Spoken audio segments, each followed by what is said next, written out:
Hello. Today I want to talk to you about what it means to be human. I found a slip of paper left on a chair at my work today. My general manager has this thing he will do where he will leave a piece of trash for someone to pick up, and if you pick it up, it will say underneath, "Return to me for $10. So, upon seeing a piece of folded paper on the chair saying, "Read me," I picked it up. Unfolding it reveals to me that it is not worth $10. No good deed goes unpunished. It's a note from someone. Someone I had seen sitting in that chair earlier that day. I know this because their luggage had the same name on it that begins this letter. This note is written on a piece of paper from another hotel, dated yesterday, and it says the following. The person's name has been redacted for their privacy. Hello. My name is CZ. It is the year 2026. AI is more powerful than ever and took many talented people's jobs, including moms. Trump is president, bombed Iran recently. Mr. Beast hit 500 million subscribers the same day Elon Musk became the world's first trillionaire. June 16th, 2026. Fencing is in the Olympics, but being threatened to not anymore. Fencing is the sport I do. There are rumors that Blackpink will disband. Their prime age is over. Don't let AI take over. Please. I chuckled when I read, there are rumors that Blackpink will disband. Like somehow this is on the same level of importance as war with Iran. But that's being unsympathetic. The world is burning, and the thing I love will not be there to carry me through these times. I have not heard a single thing about fencing leaving the Olympics, but I'm not part of that community, so it makes sense that I wouldn't. The person who occupied that seat was young. I doubt they were older than 16. It strikes me that someone that young would feel the need to write a cry for help in the form of societal change. So, CZ, to try to live better, and because I was reading some David Foster Wallace around the same time that I read your letter, I'm going to try to be more empathetic and live my morals. And I'm going to learn what I can about fencing and its history and talk about it here. Looking online, everyone says that if you want to learn about fencing, you need to read By the Sword by Richard Cohen. The book begins with him being offered money to throw a match. Well, that's a good and totally not ominous sign for the sport. The book goes on to posit that fencing can be seen as an evolution of military combat training, Roman gladiatorial combat, and medieval jousting. That rapiers made headway due to being lightweight and easy to carry on your person, and in part because longbows and bullets had made armor fall out of fashion. Cohen also points out that fencing, in some shape and form, was a global sport. Not that there was a unified rule set, but if a culture had swords, it had practice, and practice often turned to sport and entertainment and a display of skill. Cohen also in his book included a quote I will now steal for my own usage. Quote, "The commonplace weapon of one age coming the Olympic medal of the next." There is a strange history of weapons of war becoming objects of sport. From fencing to archery to biathlon and pistol shooting, as weapons become commonplace, they lose their perceived threat and become objects of entertainment. I will not guess whether drones will one day be an Olympic event. One thing Cohen brought to my attention that I had not considered is that in any sport, there are three parties. The players, the referees, and the spectators. When someone glibly suggests that if everyone cheats, then cheating is fair, he retorts that it is not to the spectators. And it appears spectators, however, are a constant thorn in the side of fencing. How do you make a sport that moves at this speed comprehensible to an audience? Electric hit detectors may solve some problems and clarify a judge's calls, but now the sport isn't about being showy. It's about being technical. flicks become a new type of hit, and then that leads to a change in how many milliseconds the blade has to make contact for before it's detected. Cohen tells many stories of the greats of fencing, and likely with all sports, stories of parents ingraining their own failed desires into their children, parents not letting their child accept being runner-up, and making sure they too desire gold. I think there's a tragedy to these masters whose own choice in the matter seems so minuscule.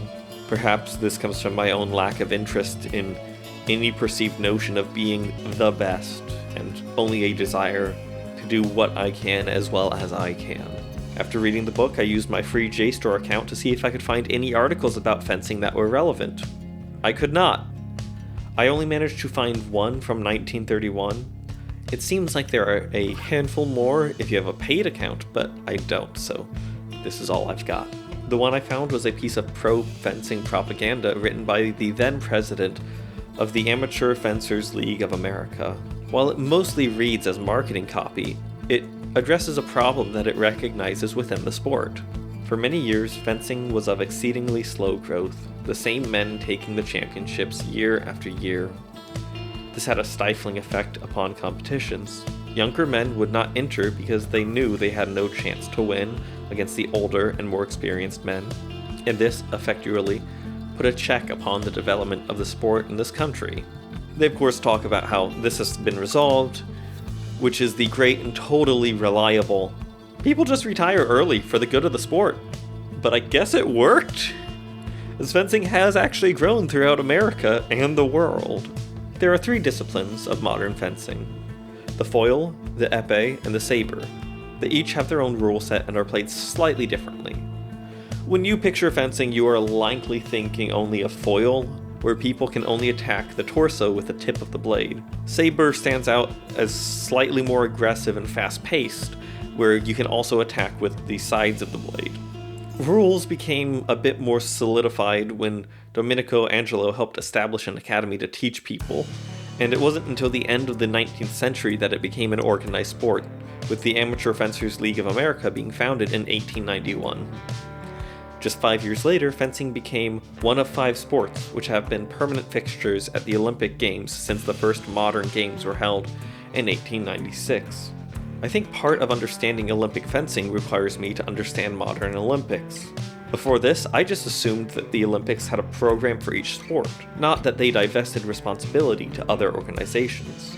The Olympics can use its power to leverage institutions like the International Fencing Federation, known as the FIE, but the FIE runs Olympic fencing.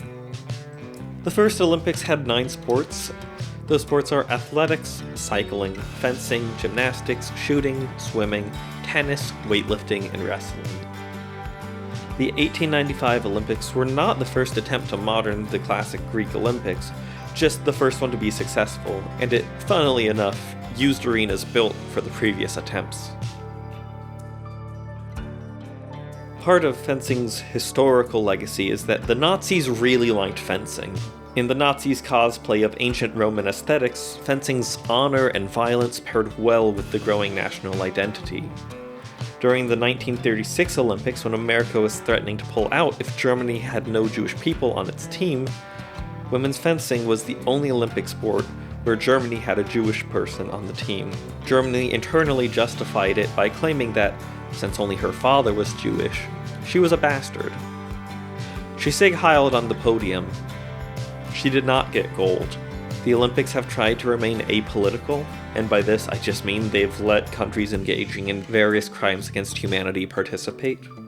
From Nazi Germany in 1936 to Israel to the US of A, even allowing the US to bring ICE agents abroad as security to events. And they've stopped people who've tried to use the Olympics as a platform to raise attention to injustices. Examples include banning several Black American athletes for using the Black Power gesture in 1968, the year that Martin Luther King Jr. was assassinated by the FBI, and, in 2026, a Ukrainian bobsledder for having pictures of athletes and children who were victims of the war in Ukraine. 2 Black American athletes have made history at the Mexico Olympics by staging a silent protest against racial discrimination. Tommy Smith and John Carlos, gold and bronze medalists in the 20 meter, stood with their heads bowed and a black-gloved hand raised as the American national anthem played during the victory ceremony. The pair both wore black socks and no shoes, and Smith wore a black scarf around his neck. They were demonstrating against continuing racial discrimination of black people in the United States. He said that the black scarf represented black pride and the black socks with no shoes stood for black poverty in racist America. As they left the podium at the end of the ceremony, they were booed by many in the crowd. Within a couple of hours, the actions of the two Americans were being condemned by the International Olympic Committee. A spokesperson for the organization said it was, quote, a deliberate and violent breach with the fundamental principles of the Olympic spirit. That evening, the silver medalist in the 20-meter event, Peter Norman of Australia, who was white, wore an OPHR badge in support of Smith and Carlos's protest. But 2 days later, the two athletes were suspended from their national teams, expelled from the Olympic Village, and sent home to America.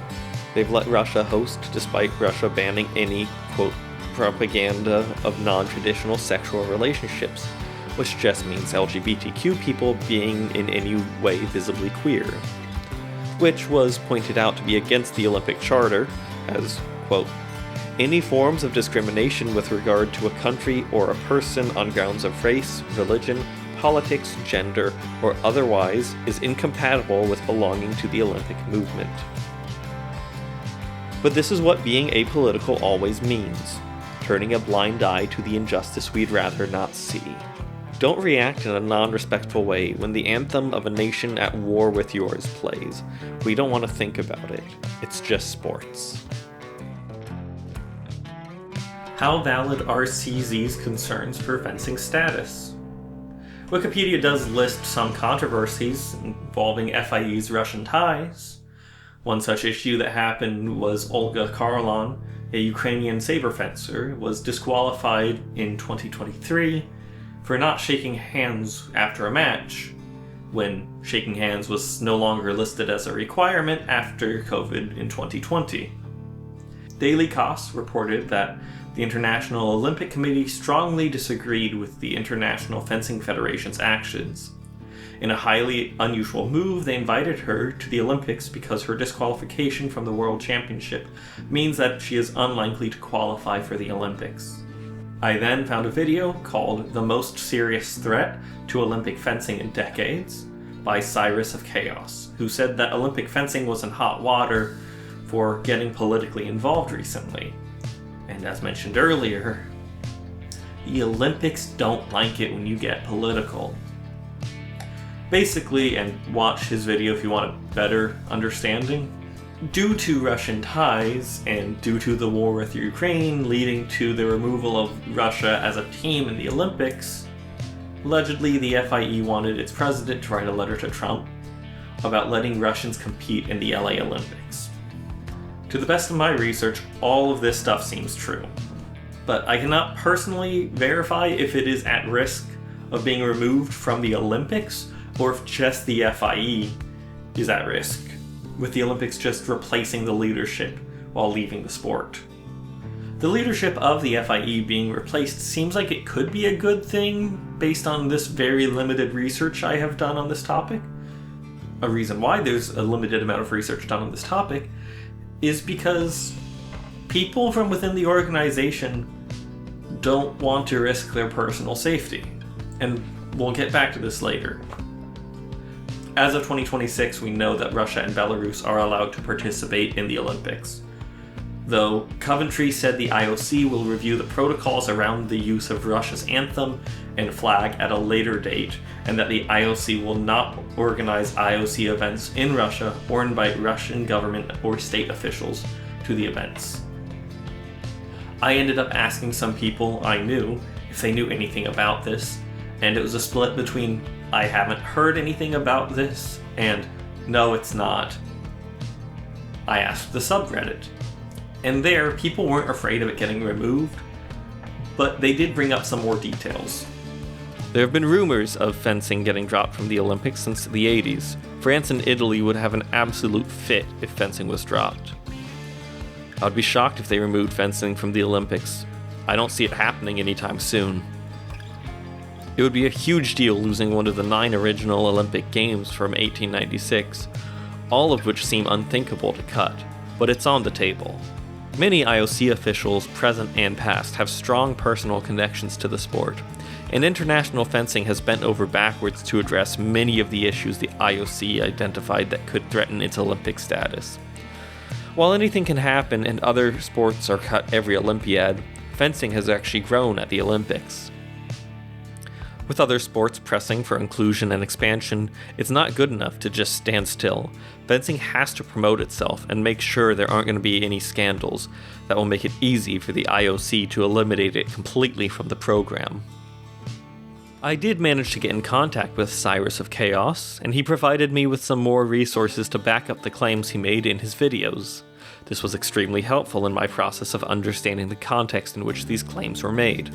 With fencing, one thing that came up several times and I had a hard time understanding was right of way. Fencing is turn-based in that you can only score when it is your turn. To claim right of way at the start of a match, you have to be the first person to take the offensive.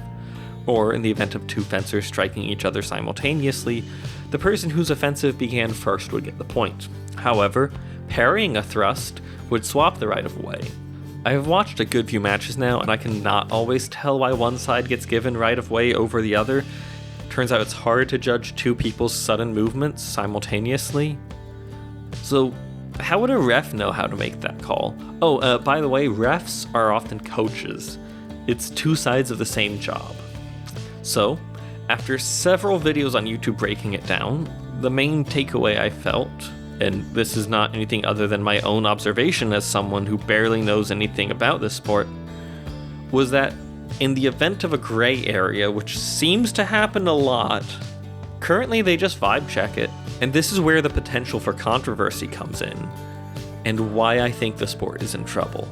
A video by Pablo Torre finds out talks about how one up-and-comer somehow manages to perform 4 times better when he is matched with a specific judge. A judge that he gets a statistically improbably high amount of the time for a supposedly random ref selection.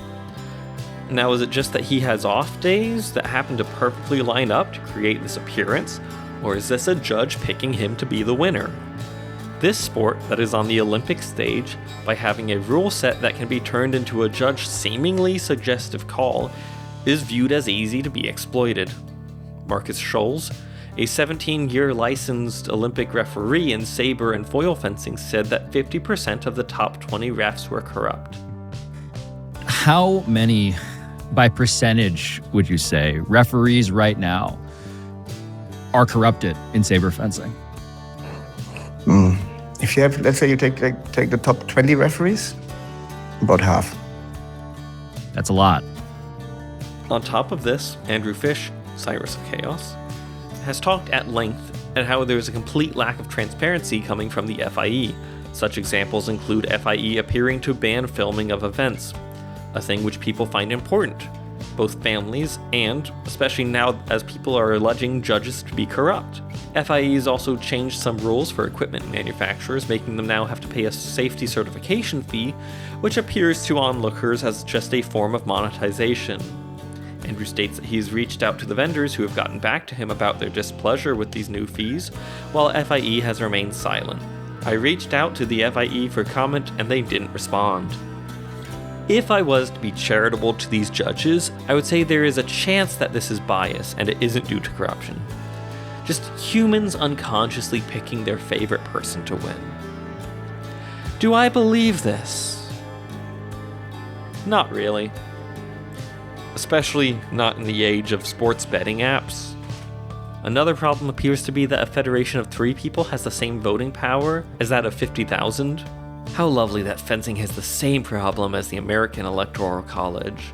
I think something like the Electoral College does make sense on a global scale more than just on an individual country's, but it does seem eligible for abuse. The argument goes that a country could create a fake fencing team and then get paid to vote in line with another country. Andrew has spoken positively about some rule changes that took place this year. He talked about the World Fencing League Premier event on April 25th, 2026, that took place with those new changes, that the people putting on the event did a better job at making the sport feel understandable, as well as communicating the feeling of the fencers, allowing a new audience a better means of connecting with the players of the sport.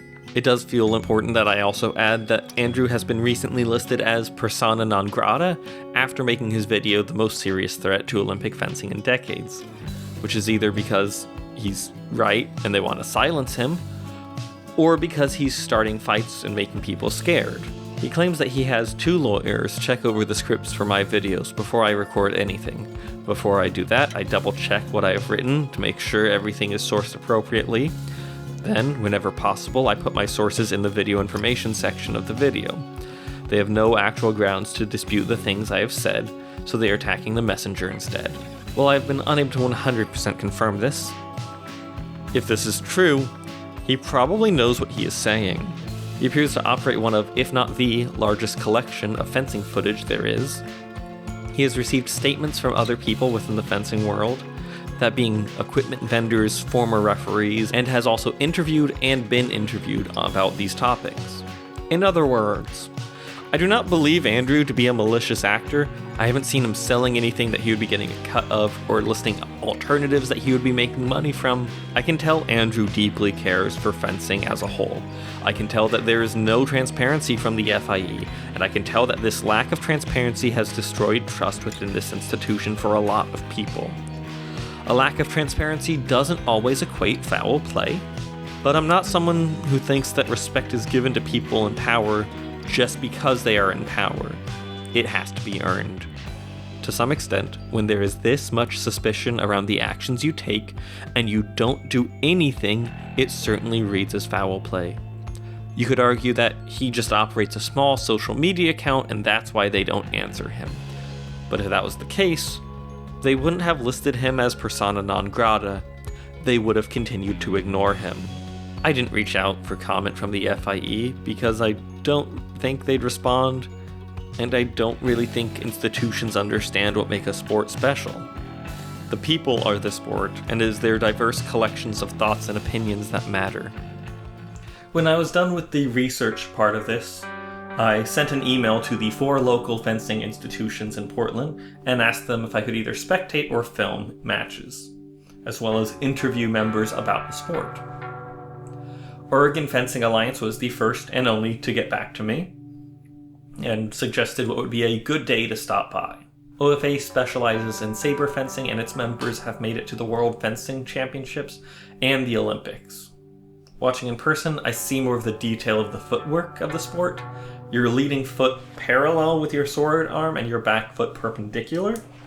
One thing that matches the videos I had seen was the speed of a match. Often mere seconds between starting a match and a point being scored. The sound of shoes jostling towards and away, and then a clack or two from a sword, and then a point is called. Right of way makes a tad bit more sense here after watching 1 hour of matches in person, the pauses between a parry and a riposte sometimes being delayed to throw off the rhythm.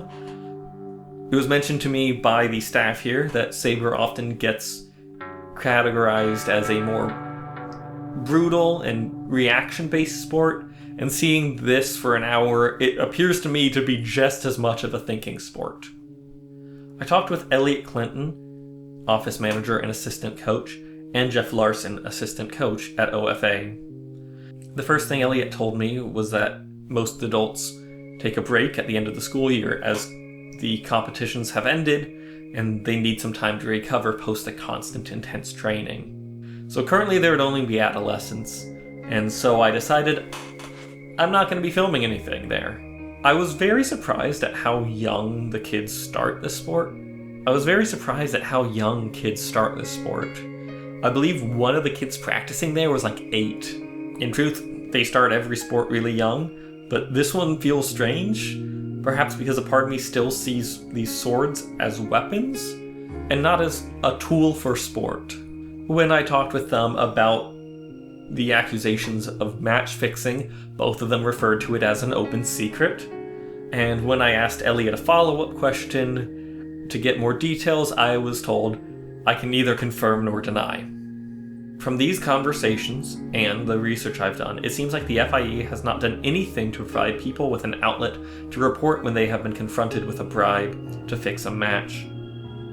Meaning, these problems go unreported until someone is willing to sacrifice their career over it.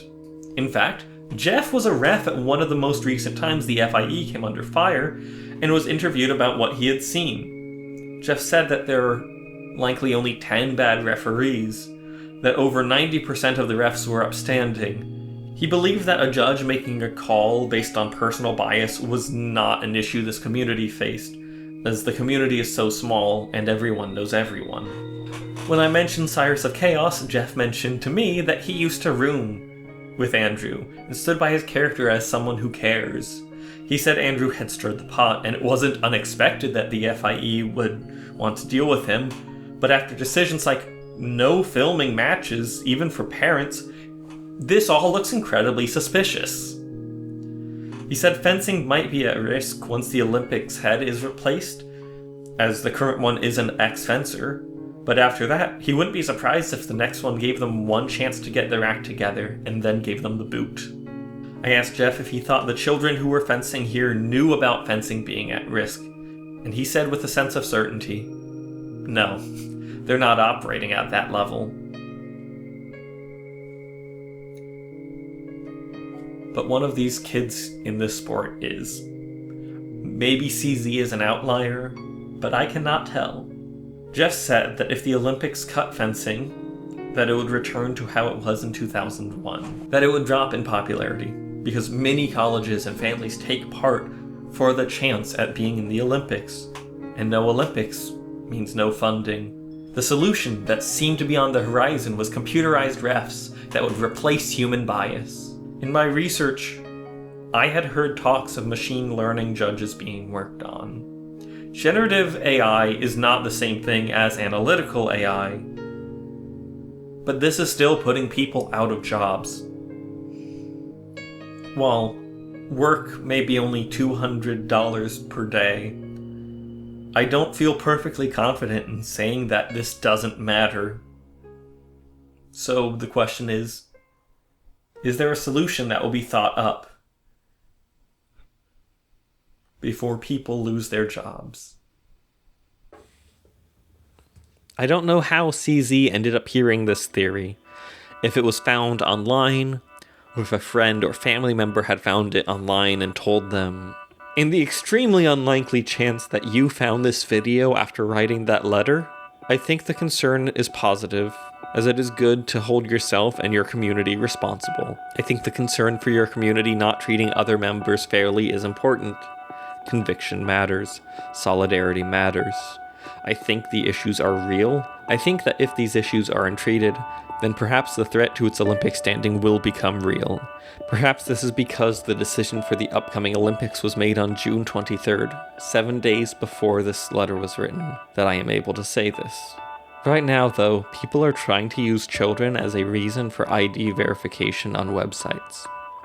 This is bad, but the annoying thing is they aren't fully wrong. They have correctly identified a problem, however their solution isn't correct.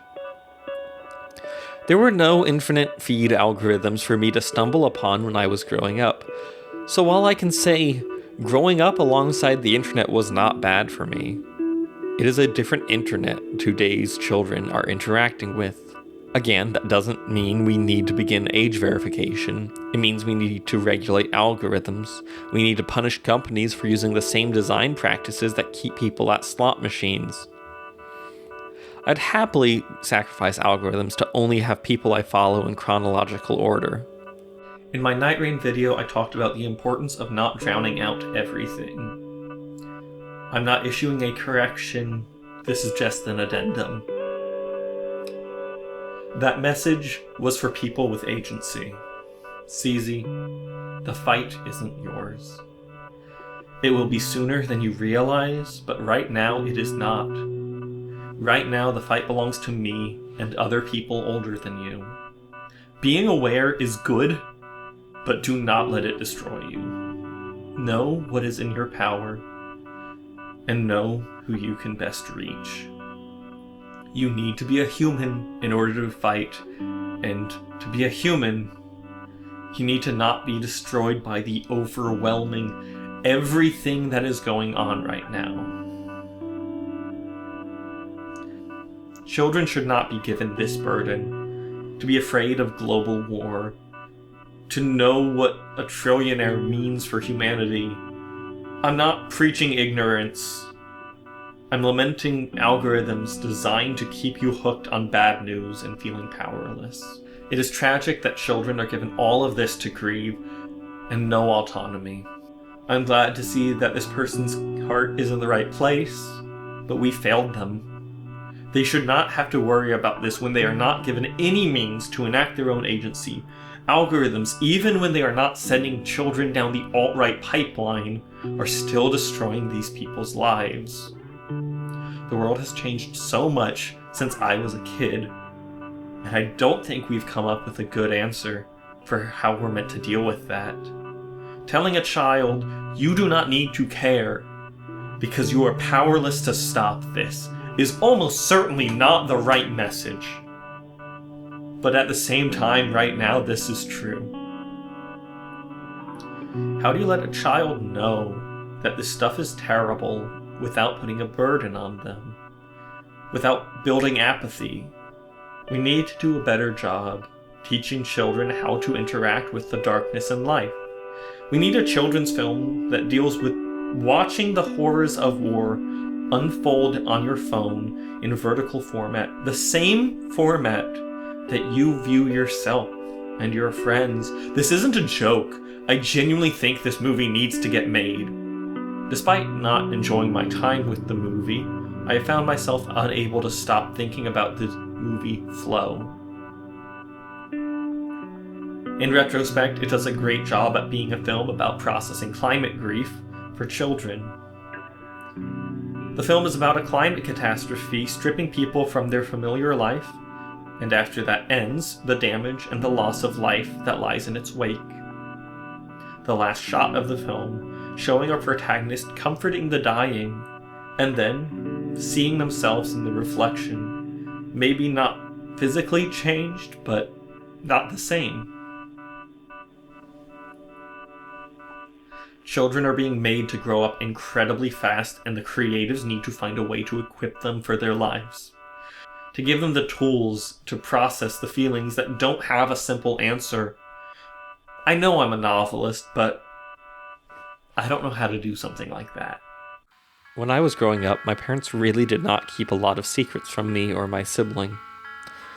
I mean, they probably toned down some of the things, but we were still aware of them. Probably because... Let me start from the beginning. I have been homeless before. It was right after Halloween. I must have been in 2nd grade if my memory serves me. The landlord my parents were renting from had decided he no longer wanted to rent and he was going to sell the house. My parents didn't have money to buy it, and he told us we needed to move. Moving day comes around and there is no house that we could either afford or had accepted us.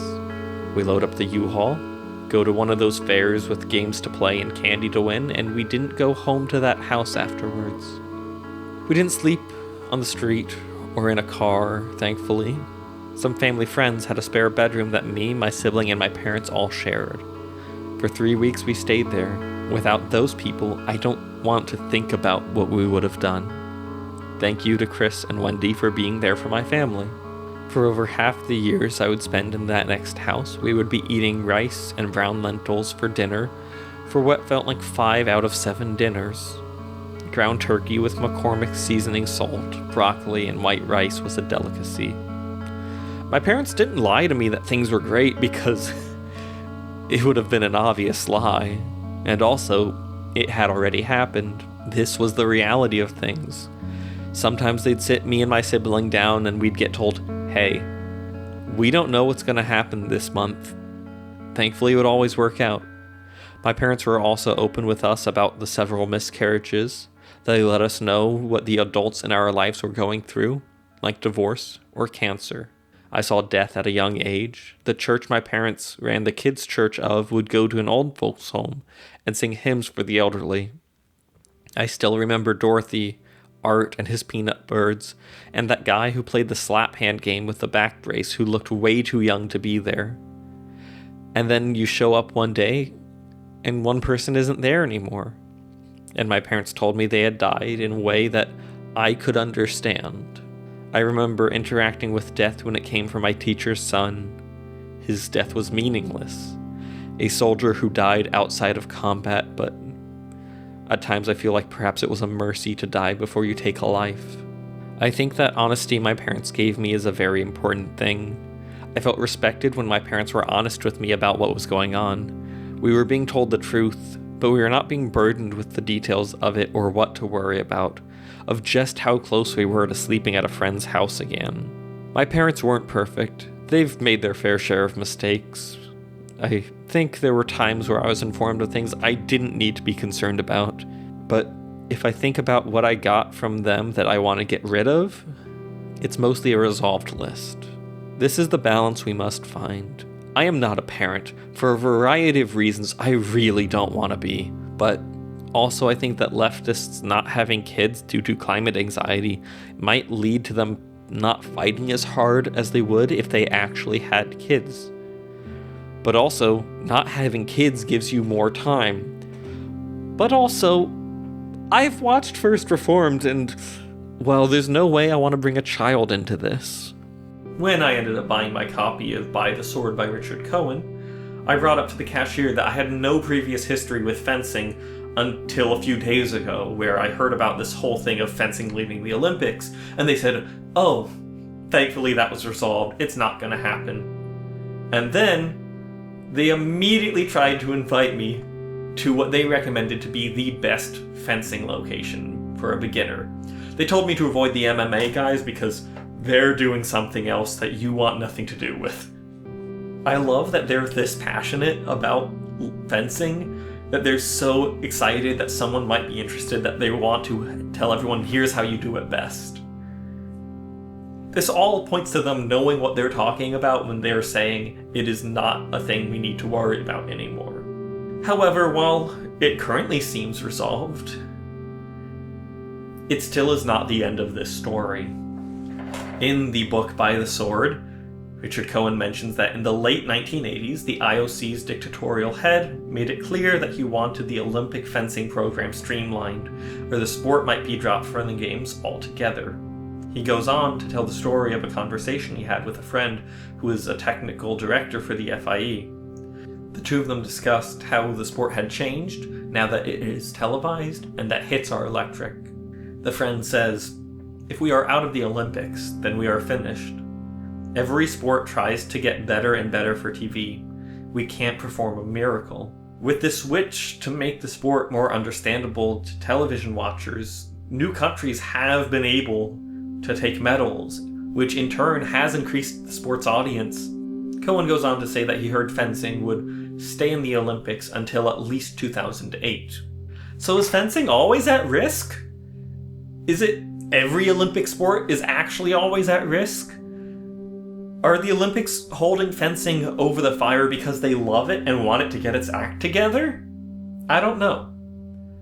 I cannot begin to guess the motives of the IOC. I hope fencing sticks around. It has a history I find pretty fascinating, I will admit, even if I cannot for the life of me understand right away. Perhaps we should treat fencing as we do our own lives, with no guarantee of further continuation ever, not being paralyzed by the fear of that, but as a memento mori, to live better and cherish it more. In a way, I find it extremely poetically fitting that the sport about abstracting a deadly act has to always be confronting its own impermanence. We must care more about everything. We must care when an industry lays off everyone for AI, even if we are not in it. What good is technical progress if it does not benefit the everyday people?